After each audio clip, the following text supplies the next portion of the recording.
Assalamualaikum warahmatullahi wabarakatuh.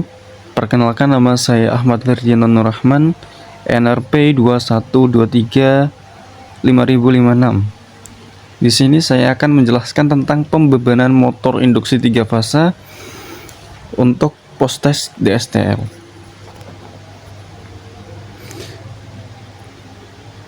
Untuk slide selanjutnya ini adalah daftar isi.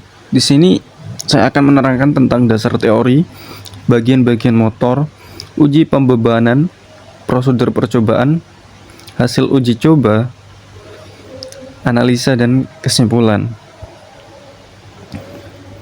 Untuk dasar teori, motor induksi adalah mesin listrik yang bekerja berdasarkan prinsip induksi elektromagnetik. Motor ini umumnya digunakan dalam industri karena struktur yang sederhana, biaya perawatan rendah, tahan terhadap kondisi lingkungan yang keras. Pembebanan motor induksi ini merujuk pada bagian motor bekerja di bawah beban tertentu. Beban mempengaruhi kinerja motor seperti torsi, efisiensi, slip, arus, dan rugi-rugi. Kemudian, motor induksi bekerja berdasarkan interaksi antara medan magnet yang berputar di stator dan medan magnet di rotor. Ini yang menyebabkan motor induksi itu bisa bekerja, bisa berputar. Kemudian motor induksi 3 fasa adalah salah satu jenis motor listrik yang paling banyak digunakan di dunia industri. Motor ini juga memanfaatkan daya 3 fasa untuk menghasilkan medan magnet berputar di stator, yang kemudian menginduksi arus di rotor untuk mengendalikan torsi. Untuk motor induksi 3 fasa ini adalah jenis motor induksi yang kita akan bahas pada kali ini. Nah, kemudian untuk bagian-bagian motor induksi 3 fasa, ada bagian utama atau paling penting dalam motor induksi 3 fasa, yaitu stator. Stator adalah bagian yang tetap menghasilkan medan magnet yang berputar, terdiri dari inti besi, laminasi, dan lilitan 3 fasa. Sesuai dengan namanya, stator ya, statis. Kemudian 2, rotor. Rotor ini adalah bagian yang berputar, terdiri dari 2 jenis. Ada rotor sangkar dan rotor lilit. Sesuai dengan namanya juga, rotor itu berarti rotasi yang berputar. Ketiga yaitu rangka, melindungi komponen internal motor. Kemudian ada bagian-bagian lainnya seperti bearing. Bearing ini fungsinya untuk memperkecil gesekan ya, agar motor bisa berputar dengan baik, dengan efisiensi juga. Kemudian ada housing di sini, housingnya. Kemudian ada cooling fan. Cooling fan ini berfungsi juga untuk agar motor itu tidak panas gitu. Panasnya itu bisa dikeluarkan sebagai pendingin.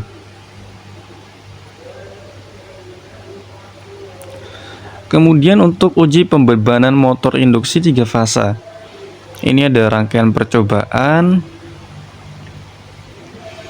Untuk alat-alat yang dibutuhkan ini, motor induksi 3 fasa dan 1 set dinamometer elektrik tipe pemutus RCD dengan speedometernya.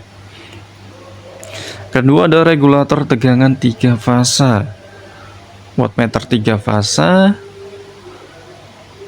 Ini sebenarnya kita butuh 1, salah nulis, voltmeter 1, ammeter 1, dan power factor 1. Untuk rangkaiannya bisa dilihat seperti sini.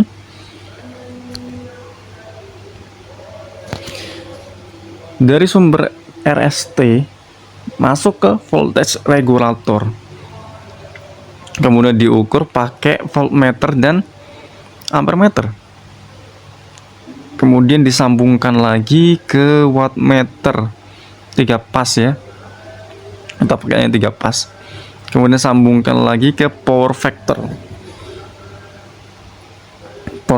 cos P, kemudian sambungkan lagi ke motor. Kemudian di dada yang kecil ini adalah rangkaian DC voltage controller.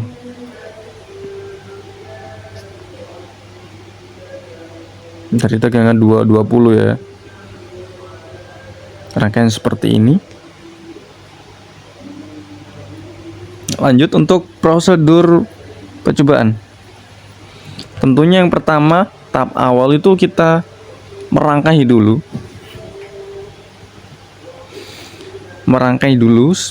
agar seperti gambar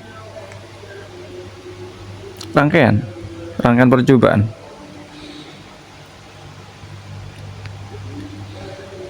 Sudah dirangkai, kita nyalakan motor, hidupkan saklar 1. Saklar 1 ini yang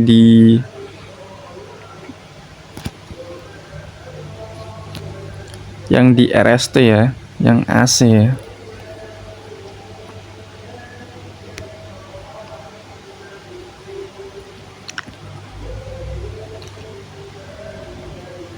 Hidupkan saklar S1, naikkan tegangan secara bertahap hingga mencapai nilai rating motor. Yang kedua yaitu penyesuaian arah putaran. Nah, ini jika putaran salah, arah putaran motor, itu bisa ditukar 2 koneksi pada supply utama motor. Kemudian ada 3 pengamatan spring balance. Spring balance menunjukkan gaya putar lawan memberikan beban motor. Setelah sudah, buka saklar 2, putarlah berlawanan arah jarum jam. Nilai yang ditunjukkan spring balance akan menunjukkan kenaikan beban motor. Saklar 2 yang ini ya, yang DC voltage controller ini dibuka dan diputar berlawanan arah jarum jam. Yang kelima yaitu pengukuran dan pencatatan data. Dengan menjaga tegangan motor tetap konstan, ubah output motor menggunakan regulator arus penguat. Kemudian catat hasil pengukuran arus, daya kecepatan terbeban, dan lain-lain ke dalam tabel dengan rentang percobaan. Oke, lanjut. Nah, ini untuk hasil uji coba dari pembebanan motor induksi 3 fasa.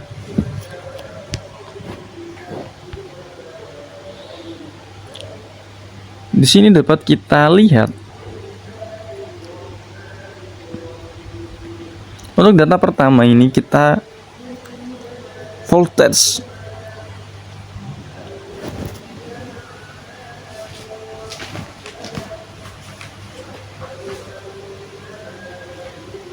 DC voltage controllernya ini tidak kita aktifkan, terdapat nilai 0 di sini. Ini untuk RPM 1490. Kemudian kita atur dengan kenaikan 0,1. Kenaikan 0,1.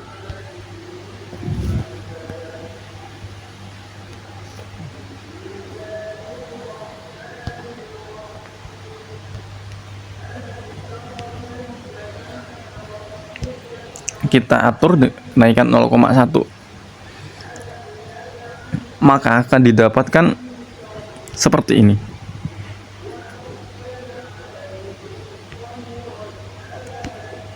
Untuk ampere DC ini meningkat. Untuk ampere DC meningkat. Kemudian untuk P-in juga meningkat.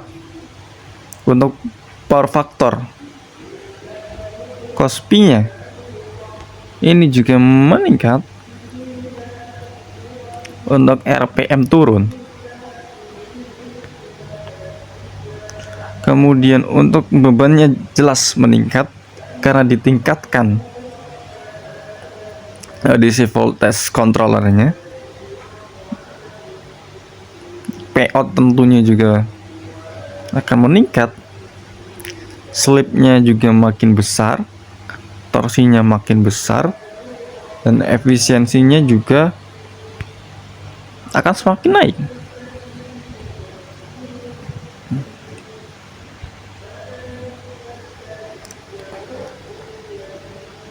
Untuk menghitung daya keluaran, torsi, slip, dan efisiensi, ini ada rumus, bisa dihitung secara manual.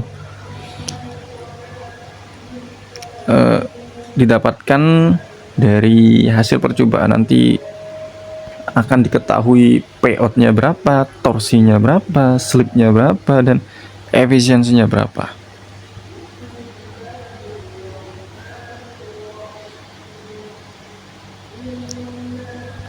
Oke, lanjut.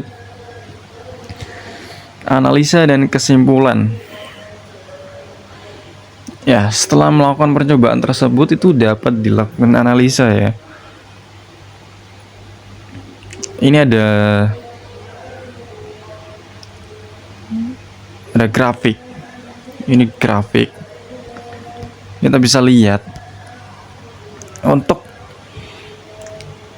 RPM ini tidak terlalu signifikan ya turunnya.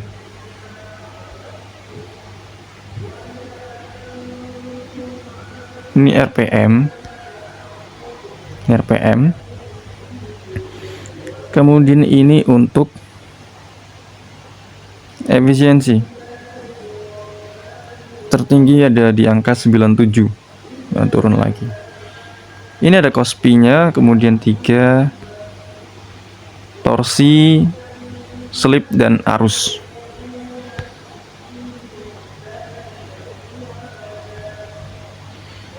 Semuanya rata-rata meningkat ya, kecuali RPM-nya turun. Namun turunnya juga nggak sampai 100.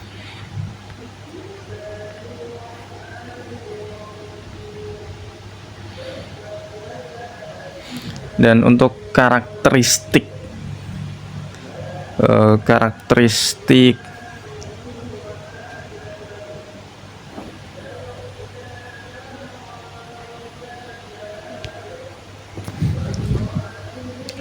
motor induksi 3 fasa itu, P-in itu pasti lebih besar daripada P-out.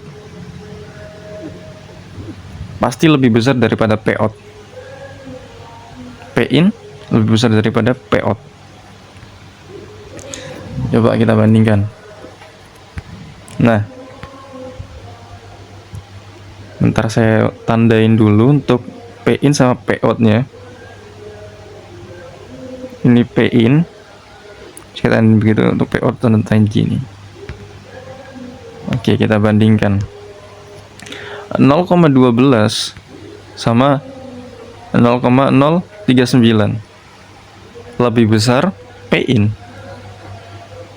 Betul? Saya bandingkan lagi. 0,14 sama 0,036 lebih besar 0,14.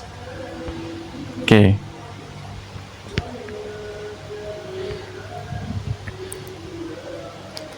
Dapat ditarik kesimpulan juga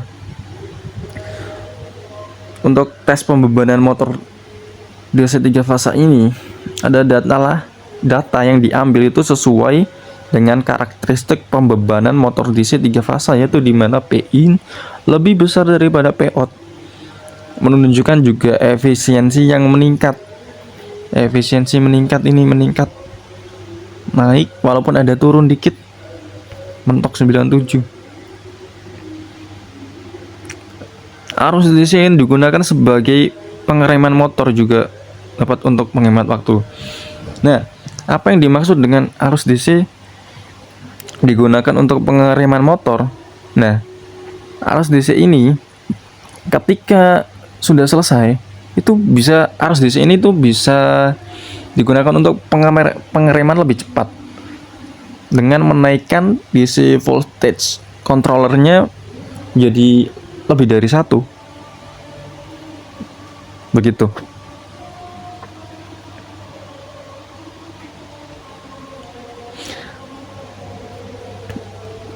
Oke, sekian saja penjelasan dari saya. Kurang lebihnya mohon maaf. Wassalamualaikum warahmatullahi wabarakatuh.